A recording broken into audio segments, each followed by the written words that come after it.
Greetings, YouTube. The doctor is in. Dr. Yes Papers here, coming at you with another commentary on Dungeons and Dragons. And today we are going to be talking about the Banneret Fighter from Forgotten Realms Heroes of Faerun. I got a little picture up here. It's pretty cool. This is what is on the thumbnail. This is kind of what I think of as the Banneret Fighter. He's a defender. He is a supporter.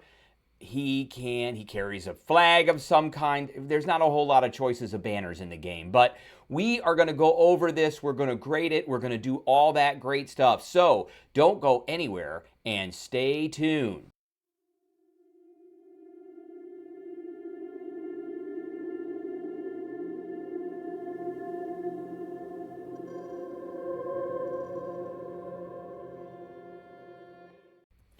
All right, before we begin, don't forget to hit that subscribe button if you like this video. Hit the like button. If you have any questions or comments, please leave a question or comment. Don't forget to hit that notification bell, and don't forget to share this video. All right, here it is. Let's go over a few things first before we talk about this at level 3. So by the time that you have gotten to level 3 to pick your subclass, you're a fighter. You have chosen 2 skills. This is important because the Banneret Fighter does get some skills and is a bit charisma-based. So you may not want to choose some of these charisma skills. And in your background, you also may not want to choose these because you're going to get them as a Banneret Fighter.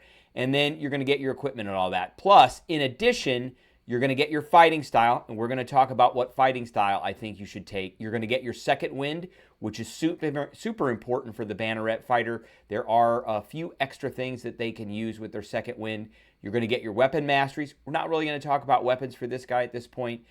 Action surge, you're going to get that. That actually is pretty important. And then you're going to get tactical mind.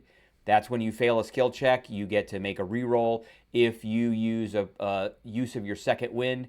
And remember, second wind is a bonus action, and it is usable twice, and you get one use back after a short rest. So let's go through the Banneret Fighter, because at 3rd level, you get your you get your only subclass that you're going to get. I would suggest going straight fighter for this one. There's some really good stuff that this guy gets at high levels, so it's really good. So they're paragons of valor and leadership who protect the innocent and rally fellow adventurers to the causes of justice and freedom. So they're probably good aligned. At 3rd level, you get what's called Knightly Envoy, and this is kind of the utility stuff and a lot of these extra skill proficiency you're going to get. So you get a spell that you can cast as a ritual, and it's Comprehend Languages. Charisma is your spell casting, and Comprehend Languages lasts for an hour, which is pretty good. And for the duration, you understand the literal meaning of any language that you hear or see. You also understand any written language that you see. And I can't count how many times we've needed this spell and didn't have it. So this guy can just do it, and that's great. Just give him 10 minutes, and he can do it. So he gets Comprehend Languages. We've got Polyglot. You learn one language from the language table in the player's handbook, or Chapter 2 of Forgotten Realms Heroes of Faerun. When you finish a long rest, you can replace that language learned from this benefit with another language you have heard, seen, signed, or read in the past 24 hours. So that kind of connects to that comprehension. And then lastly, you get well-spoken. You gain proficiency in one of the following skills of your choice, and this is it: insight, intimidation, persuasion, or performance.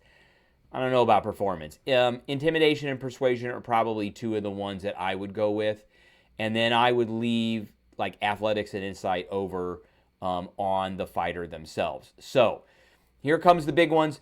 These first 3 do not necessarily have a lot of use in combat. Like I said, they are more or less utility. They can communicate, they can persuade, they can intimidate, that kind of thing. Level 3, we also get group recovery. So this is the base shtick for the Banneret Fighter, and I really like this one. So it says, when you use your second wind to regain hit points, you can choose a number of allies within a 30-foot emanation originating from you, yourself, up to a number of allies equal to your charisma modifier, which is why you need to have a really high charisma modifier, in addition to needing to have it because of persuasion or, whatever other charisma-based skills you're going to take. So Each one of those allies regains hit points equal to 1d4 plus your fighter level. So right now, it's about 5 to 6 hit points. Once you use this ability, you can't use it again until you finish a short or long rest. So it's when you use your second wind, and remember, you've got 2 uses of second wind before they're gone, and you regain one every short rest. So you regain the ability to use this every short rest. So this can be used probably once a combat, and it's probably going to be needed. It's a pretty good heal. Now, at level 7, you get team tactics when you use group recovery. So before we go through that, so that is up to level 3. Now, with the fighter, after level 3, at level 4, you're going to get your first feat and or ability score improvement. I almost always take a feat at 4th level. At 5th level, you're going to get your extra attack, and you're also going to get tactical shift. So whenever you activate your second wind with a bonus action, you can move up to half your speed without provoking attacks of opportunity. So that is now 3 things that we can do with our second wind. We can use tactical mind to re-roll an ability check. We can use tactical shift, and we can use that group recovery. So now we've got 3 things we can do up until this point. So let's get back to level 7. And it says team tactics. When you use your group recovery, each chosen ally has advantage on D20 tests until the start of your next turn. So I pop it off. There's some healing that happens, and I heal some, and everybody gets advantage on D20 tests. So they get to keep that until the start of my next turn. They get to keep it until maybe they need it for a saving throw, and then if they don't, maybe to hit. So that is a thing. All right, so then we're going to jump to level 10. But before we jump to level 10, we've got levels 8 and 9. So at 8, we're getting another ability score improvement or feat. We also got one at 6. Remember, fighters get a bunch of these. They get one at 4, 6, 8, 12, 14, and 16. So by the level 10, we've got 3 feats or ability scores already. Then we're getting Tactical Master. So when you attack with a weapon whose mastery property you can use, you can replace the property with Push, Sap, or Slow, which I like. All of these pushes them, obviously. Sap gives them disadvantage, and Slow takes away. And then we're also going to get Indomitable. So when you fail a saving throw, you can re-roll it with a bonus equal to your fighter level, which is just amazing because that's a +9 at this level.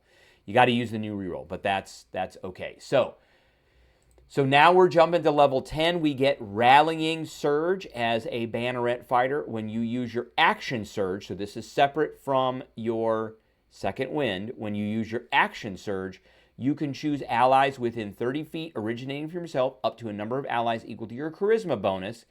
Each one of those allies can immediately take an action to use one of the following options. This is awesome.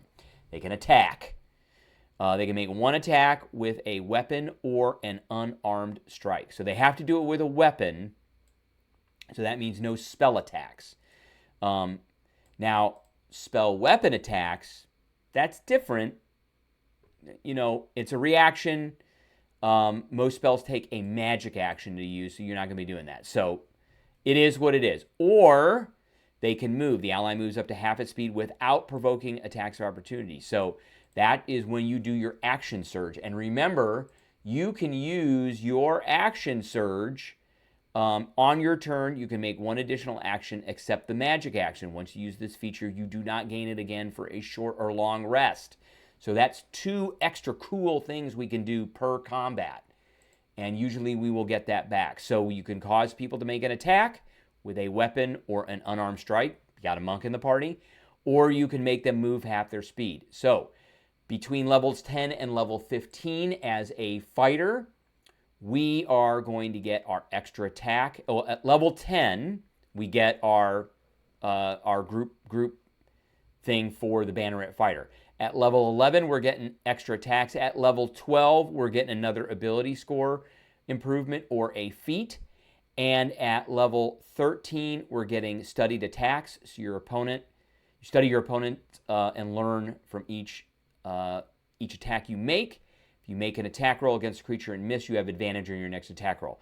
And then at level 14, level 14 is kind of an odd, I mean, we get another thing on top of the other stuff that we've gotten. So it's not quite every other level. It's 4, 6, 8.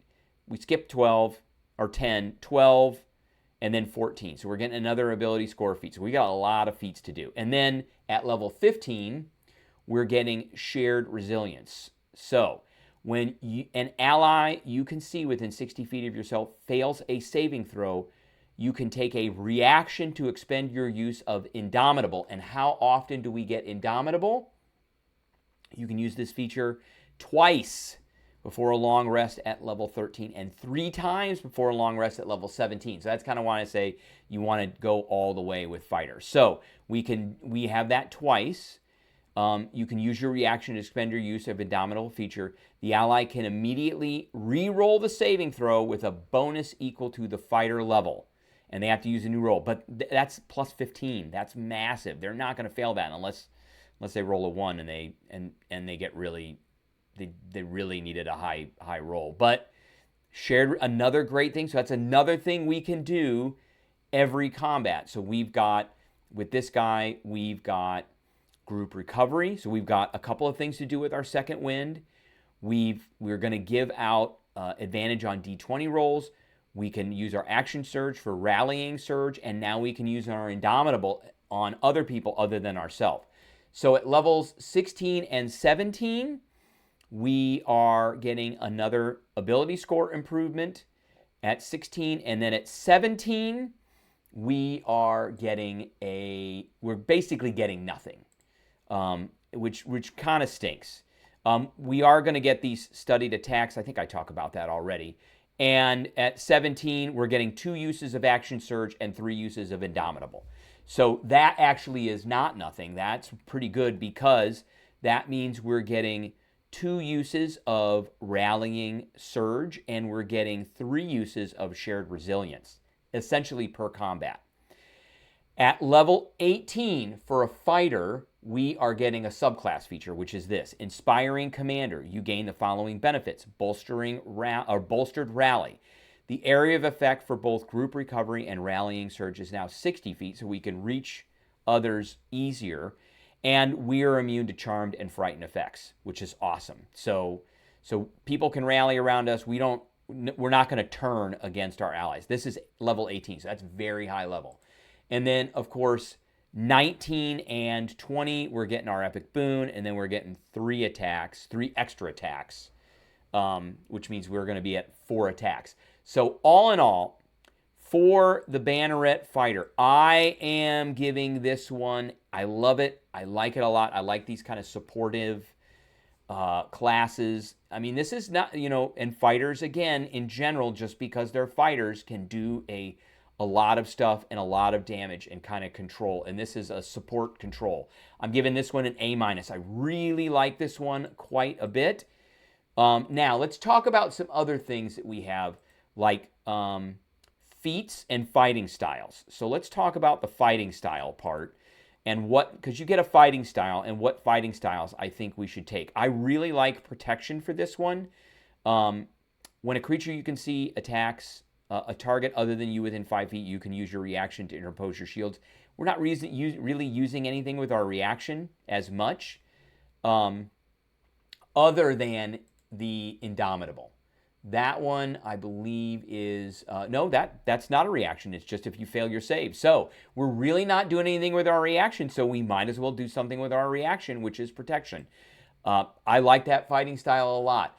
For feats, I like Inspiring Leader. You're going to be charisma based, so and this will allow you every short rest to give out a bunch of temporary hit points. So the chosen creatures each gain temporary hit points equal to your character level plus the ability modifier. So, this is in the dozens of hit points. It's really, really good. And then you've got that healing ability on top of that. I also like Shield Master. Just for the shield bash, I like the interposed shield, all that's good stuff. And this is essentially evasion. And this one will push or knock prone in addition to, any weapon masteries you might have. And then for magic items, there's Banner of the Krigg Ruin. This is a rare item. It comes from Storm King's Thunder. You put it down and it gives some extra stuff. I mean, there's some actions that you have to use with this. So there's going to be some buildup that you have.